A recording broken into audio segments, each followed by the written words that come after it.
On the 25th of December 1989, outside a military base near Bucharest, the former dictator of Romania, Nicolae Ceausescu, and his wife Elena were executed by a firing squad. There had been a revolution and things were very tense in the nation, as the Ceausescus were considered despots who ordered the army to shoot at civilians. They were tried very quickly and were executed swiftly after, but the wife of the former dictator Elena was a woman who had a vicious tongue, and she was a woman who held senior positions inside of the country. Along with her husband, she visited many countries and was part of many state visits, meeting important world leaders, but she was referred to by some as the mother of the nation, and she was considered a lady who was motivated by power and honours. But what is the story of the execution of Elena Ceausescu? Join us today as we find out, and remember to support our channel. Please make sure to subscribe.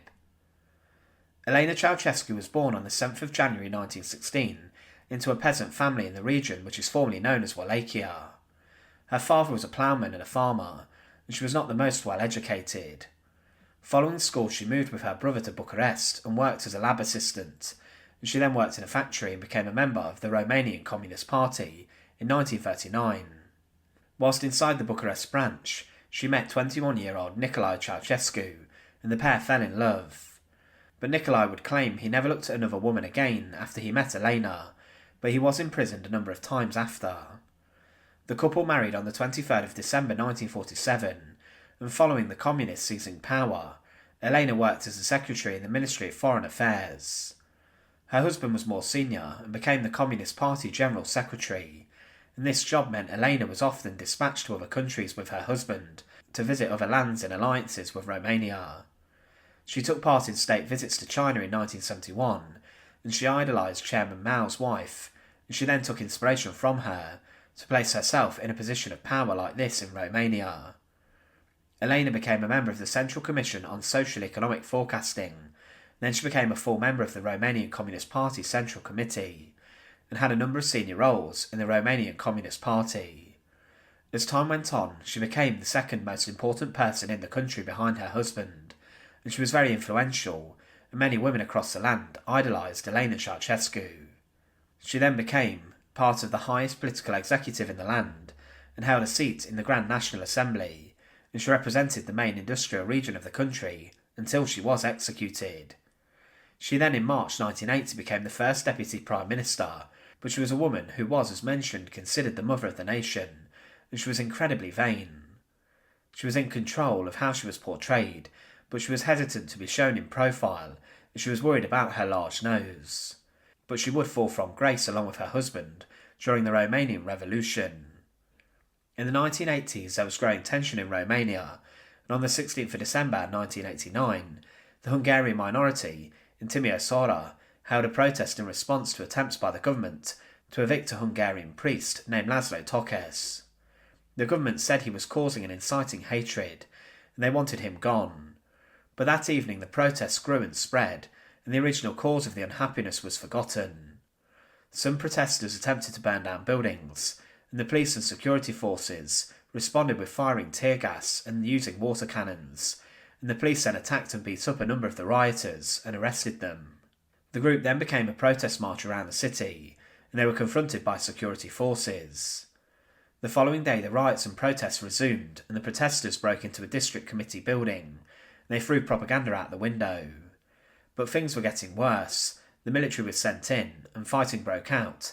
There were many people who were injured, and cars were set on fire.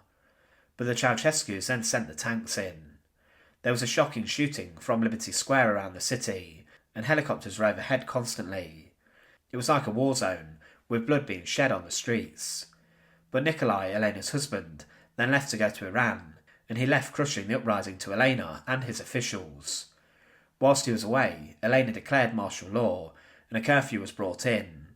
Many people refused to abide by this, and many men were fired upon, and some were killed. Elena then made the decision to send other officials to deal with the riots, and they then agreed to free some of the armed protesters. But Nicolae Ceausescu then returned on the 20th of December after his meeting in Iran, and he made a televised speech telling the protesters to stop. He then spoke to 100,000 people the following day to condemn the uprising, with many of the crowd being bussed in under duress to support Ceausescu. But he was out of touch, and many of the crowd began to jeer and boo and whistle insults at him, and the crowd then roared for the uprising that had begun. He became desperate, but then movement came from the outskirts of the crowd, as did the sounds of gunshots, fireworks or bombs, and chaos broke out. The crowd tried to disperse, and there was news that security forces were firing on them as the revolution was unfolding. The speech was broadcast around the nation, and Ceausescu and his wife panicked and were hustled back into the building. The crowd turned into a riot, chanting "Down with the dictator" and "Death to the criminal," and as time went on, more people took to the streets. Anti-terrorist special squads were brought in, and soon the crowd was being shot at by the army, also from a number of buildings. There were many casualties as victims were shot, clubbed to death and stabbed by the government forces. Some were even run over, as one APC drove to the crowd, crushing people.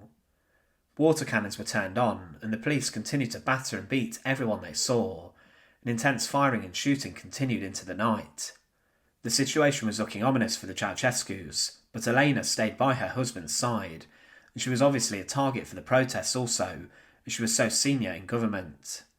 In the morning of the 22nd of December, the couple decided to wait until mid-morning to flee, but at 7 a.m, Elena realised that large groups of workers were converging on Bucharest to join in. There was a ban on large groups, but thousands were now in central Bucharest. At 9:30, a defence minister died, and it's believed he was executed as he refused to give the order to fire on protesters, which had been asked of him by the Ceausescus. But Nicolae and Elena, they went to the roof of the building they were sheltering in, but the protesters broke in and made their way to the balcony, overpowering the bodyguards. They were meters away from Elena and her dictator husband, and they were airlifted out. But the pilot of the helicopter saw protesters coming onto the terrace, and the Ceausescus came out with their bodyguards, and they looked shell-shocked. They were allegedly white with terror. The pilot said, "There wasn't enough space. Elena and I squeezed in, between the chairs and the doors. We were only supposed to carry 4 passengers, we had 6. But the pilot was then told he could do no more for the Ceausescus, as there was a revolution in full swing, and he dropped them off in Snagov, but they were arrested by local police and were then taken to the Targovist garrison military compound, and they were then held captive until they were brought to trial. Elena Ceausescu and her husband were placed on trial, and it only lasted an hour, and was over very quickly. They defended themselves, but it was clear what would happen to them. They were accused of the genocide of 60,000 people, and also organising armed action against civilians, as well as destroying public property and damaging buildings, and also the economy. They were found guilty of all the charges, and were condemned to death.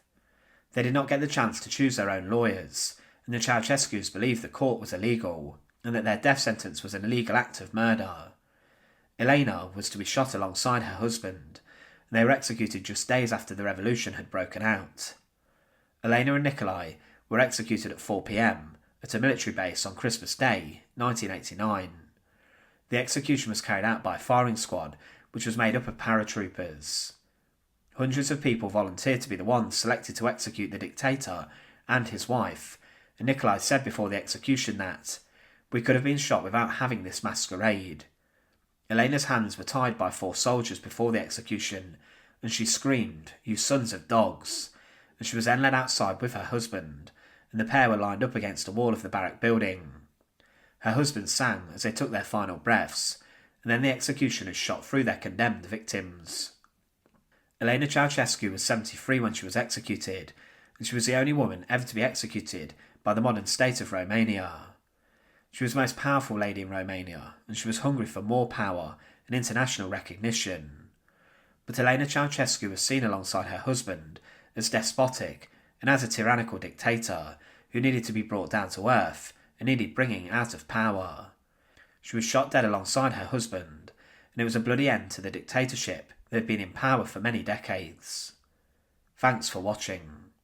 To support our channel, please make sure to subscribe, and once again, thank you so much for watching.